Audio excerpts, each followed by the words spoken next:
Does the person you are with encourage you to read? You have to ask, what does he bring for me? Roses or books? If someone has a stake in making you better, that person will push you towards books. Books are what we all need.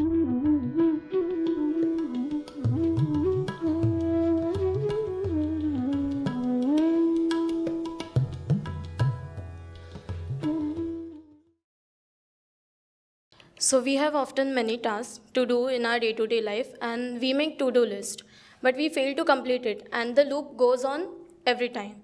So what can be the other ways to overcome this? Write the right things in your to-do list, and then you'll be forced to complete them. The reason why the to-do list goes unattended and a begging is because it is full of worthless tasks. You write 1, 2, 3, 4, 5, 6 to-dos. Not one of those 6 is something you can love to complete. Love is missing. Therefore, you find excuses to avoid those 6 tasks, 6 out of 6. Then you push yourself using the thing called willpower. And with great difficulty, you manage to complete 2 or 3 out of the 6. And 2 or 3 is enough to somehow cross the line and get you passing marks in whatever examination. Life has all kinds of examinations. And then again the list is remade next day. And again you find 2 out of 6, 3 out of 6. The cutoff has been cleared. You have survived for the next day to repeat the same story. The problem is not the absence of willpower or motivation or whatever. The problem is that you do not know the tasks to take up. When you pen down something, when you assign a task to yourself, ask, is it important? If it is not important, why must I pretend to give it importance? Why must I even jot this thing down? Let me be bold enough to simply omit it or strike it out. And if something is indeed important, why can't I sit with it for 5 minutes and appreciate its importance? If something is important, don't just write down 4 words about it. Give 4 minutes to it, just 4 minutes. And ask yourself, why is this thing important? Why? What does it give to me?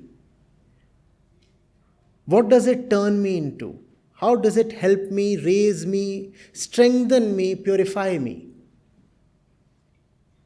And if you have good enough answers, then you will find it has become impossible now to avoid that task. You will keep everything else aside and commit yourself to that task if you really understand its importance. So we see the problem lies not in the absence of willpower, but in the absence of understanding. Most of us complain of lack of motivation. That is hardly a problem, because motivation helps nobody. You do not require motivation, you require realization. You do not realize whether something is important. Have you seen how motivated you are just by yourself, inspired from within, when you really know the importance of something? Have you seen that? Somebody in your family is sick. Do you require to be externally and artificially motivated to call the ambulance? Or to put that person in some car, some vehicle and rush him to the hospital? Do you feel demotivated? No. There are so many things. You just spontaneously feel inspired for. Why? Because there is some kind of clarity. You know the task holds something for you. And that's what energizes you. You know what this task is for. Unfortunately, as happens with most of us, happened with me as well, we do not know why we are doing a lot of things that we do. Why are we there in an engineering campus? Because that's the in thing. Why do we find ourselves in a particular department?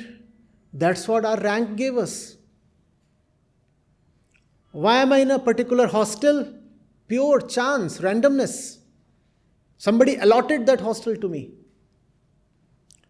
Why do I have to attend a certain course? I don't know. I was given a timetable and a schedule, and it said mechanical workshop, Mondays 8 a.m. to 12 noon. So like a zombie, I am standing there. First of all, I don't know why I am there in mechanical. Then I don't know why I am there in the workshop. And then the workshop assigned me some task. I duly wrote that down in my to-do list. Now, how will you feel inspired to take that task up? You have no relationship with that task.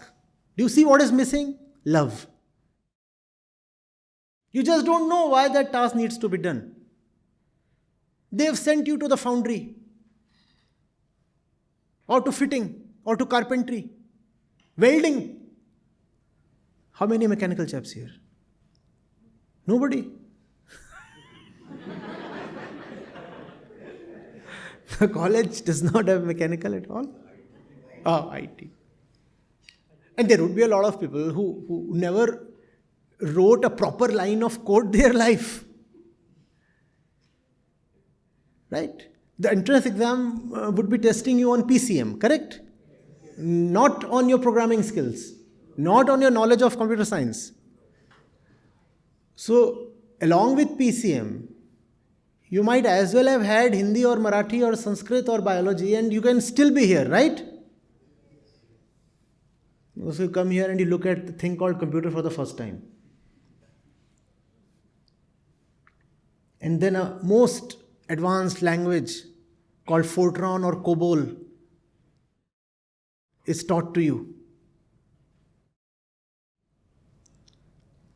Nobody got it. That's okay. I know.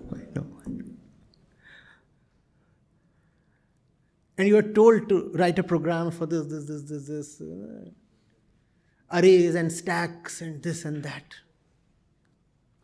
Already been assigned that? Already? No? And you don't know why the hell should I be an expert in stacking?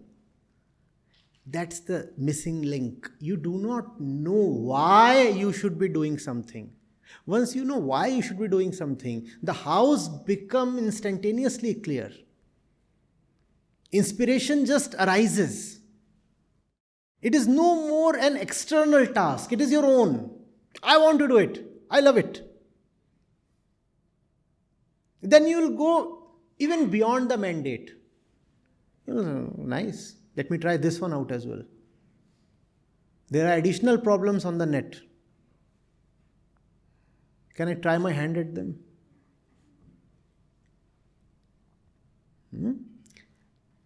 Spend time with your to-do list. And dare to cross a few things out. Even if that means some damage, some repercussions, I don't know. Don't like it, won't take it up. Out of the 6 things, I'll take up only 4. But to these 4, I'll commit my effort, my heart, everything.